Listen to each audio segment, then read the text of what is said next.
کہ وینزویلا میں حالیہ تباہ کن زلزلوں کے چند روز بعد شدید بارشوں کے باعث پرتگیسا ریاست میں شدید سیلاب آ گیا۔ مسلسل کئی گھنٹوں کی بارش سے دریاؤں اور ندی نالوں میں طغیانی آ گئی، جس کے نتیجے میں گھروں، دکانوں اور سرکاری تنصیبات میں پانی داخل ہو گیا۔ دوسری جانب وینزویلا میں تباہ کن زلزلے کے 3 روز بعد 11 سال کے بچے کو عمارت کے ملبے سے زندہ نکال لیا گیا۔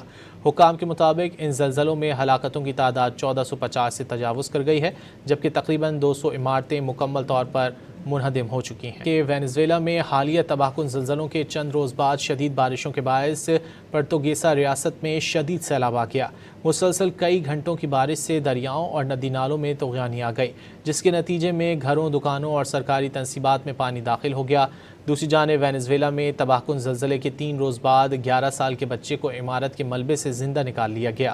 حکام کے مطابق ان زلزلوں میں ہلاکتوں کی تعداد 1450 سے تجاوز کر گئی ہے، جبکہ تقریباً 200 عمارتیں مکمل طور پر منہدم ہو چکی ہیں۔ کہ وینزویلا میں حالیہ تباہ کن زلزلوں کے چند روز بعد شدید بارشوں کے باعث پرتگیسا ریاست میں شدید سیلاب آ گیا۔ مسلسل کئی گھنٹوں کی بارش سے دریاؤں اور ندی نالوں میں طغیانی آ گئی، جس کے نتیجے میں گھروں، دکانوں اور سرکاری تنصیبات میں پانی داخل ہو گیا۔ دوسری جانب وینزویلا میں تباہ کن زلزلے کے 3 روز بعد 11 سال کے بچے کو عمارت کے ملبے سے زندہ نکال لیا گیا۔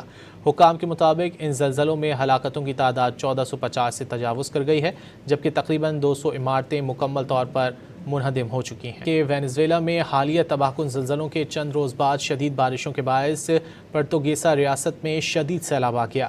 مسلسل کئی گھنٹوں کی بارش سے دریاؤں اور ندی نالوں میں طغیانی آ گئی، جس کے نتیجے میں گھروں، دکانوں اور سرکاری تنصیبات میں پانی داخل ہو گیا۔ دوسری جانب وینزویلا میں تباہ کن زلزلے کے 3 روز بعد 11 سال کے بچے کو عمارت کے ملبے سے زندہ نکال لیا گیا۔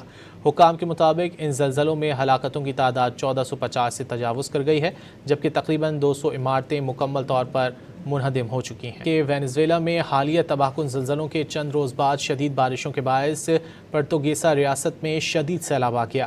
مسلسل کئی گھنٹوں کی بارش سے دریاؤں اور ندی نالوں میں طغیانی آ گئی، جس کے نتیجے میں گھروں، دکانوں اور سرکاری تنصیبات میں پانی داخل ہو گیا۔ دوسری جانب وینزویلا میں تباہ کن زلزلے کے 3 روز بعد 11 سال کے بچے کو عمارت کے ملبے سے زندہ نکال لیا گیا۔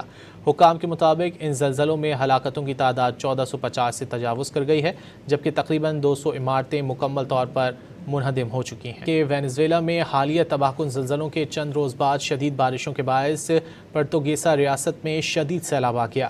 مسلسل کئی گھنٹوں کی بارش سے دریاؤں اور ندی نالوں میں طغیانی آ گئی، جس کے نتیجے میں گھروں، دکانوں اور سرکاری تنصیبات میں پانی داخل ہو گیا۔ دوسری جانب وینزویلا میں تباہ کن زلزلے کے 3 روز بعد 11 سال کے بچے کو عمارت کے ملبے سے زندہ نکال لیا گیا۔ حکام کے مطابق ان زلزلوں میں ہلاکتوں کی تعداد 1450 سے تجاوز کر گئی ہے، جبکہ تقریباً 200 عمارتیں مکمل طور پر منہدم ہو چکی ہیں۔